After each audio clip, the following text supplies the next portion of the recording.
చిన్ని కథలు చెప్పనాకి స్వాగతం. పిల్లలు, వీకెండ్స్లో మీకోసం ఒక చిన్న కథ. అనగనగా ఒక పెద్ద అడవి ఉంది. ఆ అడవిలో ఒక పెద్ద చెట్టు ఉంది. ఆ చెట్టు మీద ఒక బుజ్జి పిచ్చుక ఉండేది. ఆ పిచ్చుక రోజు ఆహారం కోసం వెళ్ళి పొట్ట నిండా హాయిగా ఆహారం తినేది. పిచ్చుక ఆకలేసినప్పుడు ఆహారం కోసం వెళ్ళడం, బొజ్జ నిండా ఆహారం తినడం, మళ్ళీ తన గూడికి రావడం చేసేది. ఒకరోజు ఎప్పటిలాగే ఆ పిచ్చుక ఆహారం కోసం వెళ్ళింది. అయితే దానికి ఎక్కడ కూడా ఒక్క గింజ కూడా దొరకలేదు తినడానికి. మొత్తం అడవంతా తిరిగేసింది. చుట్టుపక్కల ఉన్న చిన్న చిన్న ఊర్లకు కూడా వెళ్ళి చూసింది, కానీ ఎక్కడ కూడా తనకి ఏ ఆహారం కూడా దొరకలేదు. పాపం అలా తిరుగుతూ తిరుగుతూ ఆకలితో దానికి నీరసం వచ్చింది. కనీసం తాగడానికి మంచినీరు కూడా దొరకలేదు ఆ పిచ్చుకకి. అయినా కూడా అది ప్రయత్నం ఆపకుండా అలా వెతుకుతూనే ఉంది ఆహారం కోసం. అయితే పిచ్చుకకి దూరంగా చిన్న ఆహారపు గింజలు కనిపించాయి. పిచ్చుక ఆనందంతో నీరసంగా ఉన్నా సరే ఆహారం కనిపించేసరికి ఉత్సాహంగా ఎగురుకుంటూ వెళ్ళింది అక్కడికి. అక్కడ ఒక చోట ధాన్యం గింజలు కనిపించాయి పిచ్చుకకి. పిచ్చుకకి ఎంతో సంతోషం వేసింది. అమ్మయ్య, నాకు ఆహారం దొరికిందిలే అనుకొని మెల్లగా తినడం ప్రారంభించింది. హఠాత్తుగా పిచ్చుకకి వాళ్ళ అమ్మ చెప్పిన మాటలు గుర్తొచ్చాయి.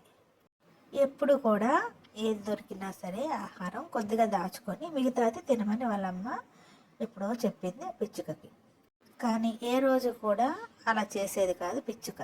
కానీ ఇప్పుడు పిచ్చుకకి హఠాత్తుగా ఆ మాటలు గుర్తొచ్చాయి. ఎందుకంటే అది ఆహారం కోసం ఎంతగానో వెతికింది ఈరోజు కాబట్టి.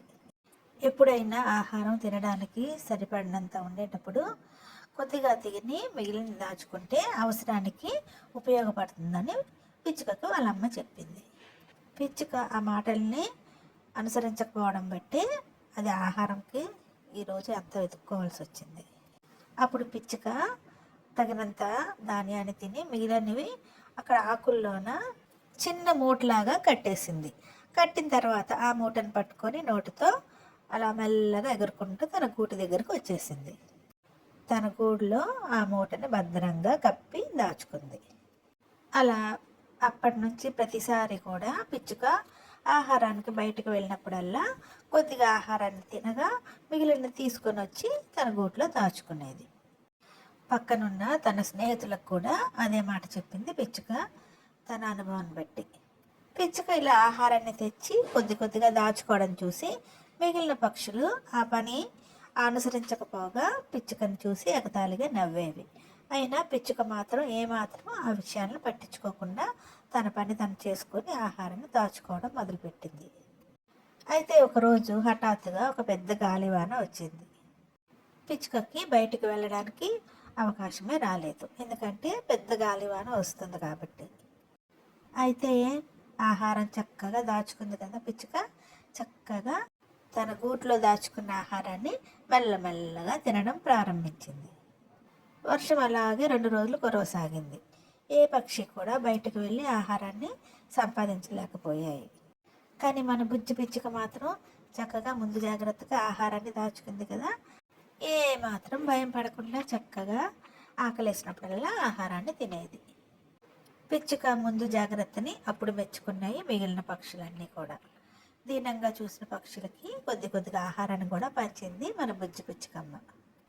మిగిలిన పక్షులన్నీ కూడా పిచ్చుకని మెచ్చుకున్నాయి. తాము కూడా పిచ్చుకలాగే ఆహారాన్ని దాచుకొని జాగ్రత్తగా ఉంటామని పిచ్చుకకి మాటిచ్చాయి.